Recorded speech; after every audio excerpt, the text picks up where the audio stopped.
Hey, hello everyone. This is Professor Nilesh Anandwani. I am welcoming you from my YouTube channel that's called as a NET Set exam preparation. And today I am going to upload the new video related to what? Exam pattern. तो UGC CSIR NET का exam pattern कैसा होता है? How the UGC CSIR NET exam pattern is that? Actually, those students, those who have already given this examination, they already knows. But those students, those who are beginning for appearing this examination, or those who are in the 12th, you can say master degree, and in future they are interested to appear for this examination, so they must prepare for this one. So you can say exam pattern of UGC CSIR is divided into three parts: part A, part B, part C. If you are student of a chemical science, earth science, life science, physical science, or you can say mathematical science, that doesn't make any difference. But this complete paper is of a 200 marks, and this complete 200 marks paper is divided into the three sections. You can say part A, section A, part B, section B, part C, and section C. So I am telling you what is generally happen. In part A, all the questions of a part A are related to general aptitude from all the basic subjects. It may be related to reasoning, it may be related to diagrams, analytical, it may be related to graphical, it may be related to particular design or puzzle type question. So all this, you can say, basic things are covered in a part 1.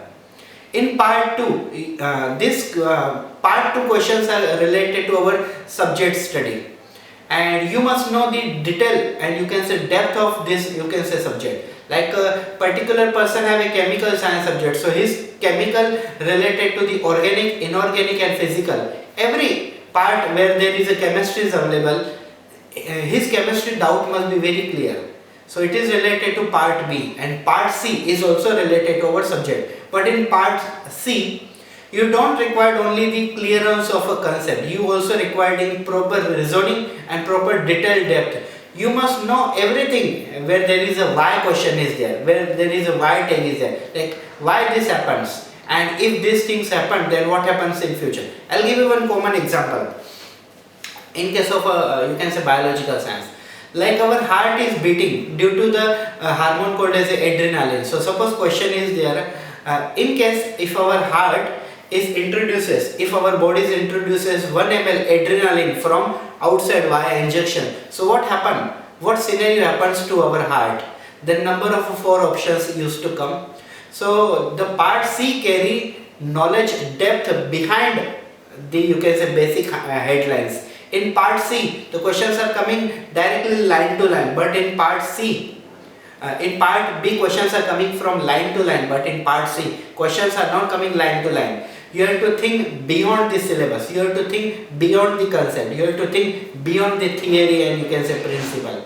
Then only you can crack the part C section also. So part A is related to general science, graphical, analytical, diagrammatic, general aptitude, reasoning, etc. Part B required depth knowledge of our subject with a clear all doubts, and part C required depth knowledge of our subject, clear doubts, as well as you must know the detail, you can say analytical thing. You must your sense of visibility, sense of knowledge should be very in a broad way, that you can think about if these things happen, then what will be the future result. If you can think about your particular topic, then you can clear your C section also. So simply guys, UGC CSIR NET has a 3 section A, B, C, and all total carry 200 marks. There is a you can say 1/4 negative marking system is there in UGC CSIR NET. So guys, thank you so much. I hope so you like my video, you enjoyed it, and you understood this in detail. And please subscribe to my channel and press the bell icon. Thank you so much. Jai Hind, Jai Bharat.